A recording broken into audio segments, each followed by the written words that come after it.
Hello, I'm Marianne, and in this video we'll look at a yin yoga pose called Swan, and some of you might know it as Pigeon.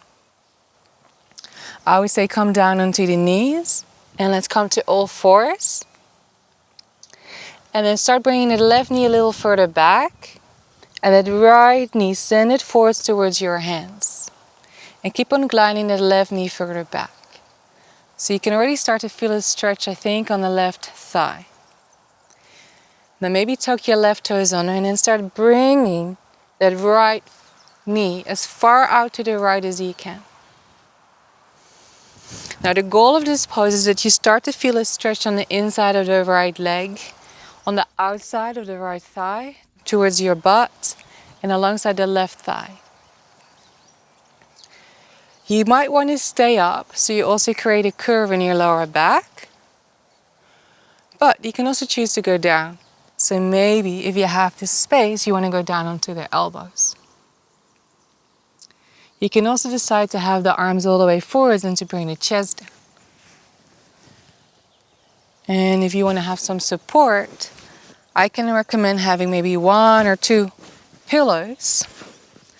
Put them in front of you, and then maybe rest your stomach down and your head.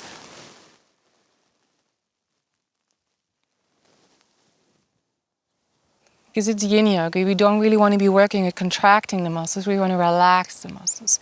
So you want to sink into the pose, and you can maybe use those pillows to do that. But you don't have to go down, you don't have to go forwards. Now, you want to feel it at the outside of your thigh, maybe you feel it on the inside, and maybe you can feel it alongside the left thigh and the hip. If you feel any pain in your knee or ankle or hip, I would say come out of the pose. And if it's challenging for your ankle, you can always put a pillow underneath that ankle, and you can do the same thing with your back ankle.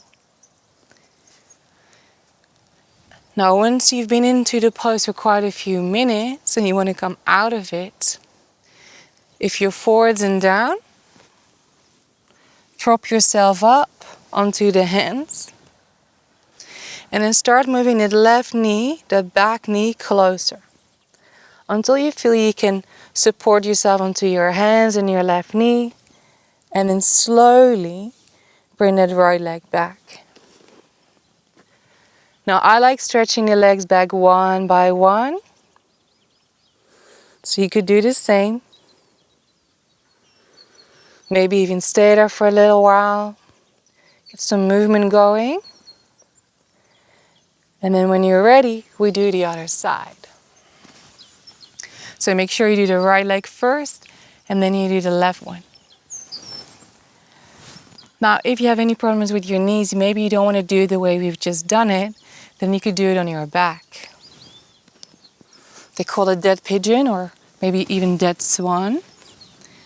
In that case, you lie down on your back. Make sure you've got space. And then you bring your right foot onto your left thigh. And then start looking for a stretch on the right thigh. Maybe this is enough already. You can also choose to have your right hand in between the right leg and the left, and your left hand wraps around the left leg, and you pull that left leg towards you, and make sure you rest your head down.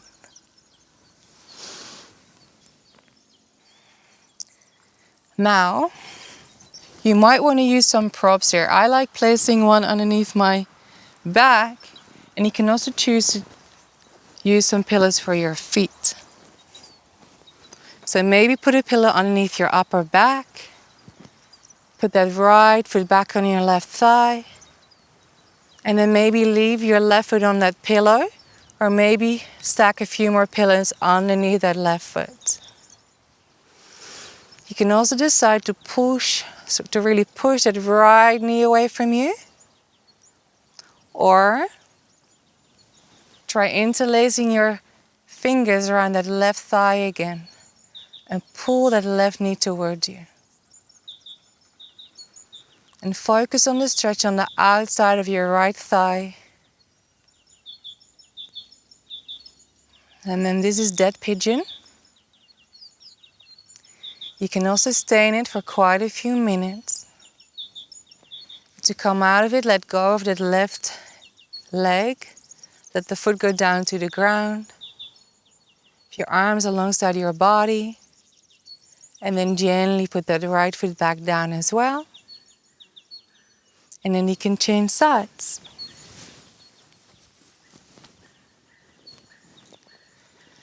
I think what is very important in yin yoga is that you try it. Try and experiment. So you can do swan facing down, or you can do swan on your back. So I hope this was useful. If you have any questions, do email me, and I hope I'll see you back.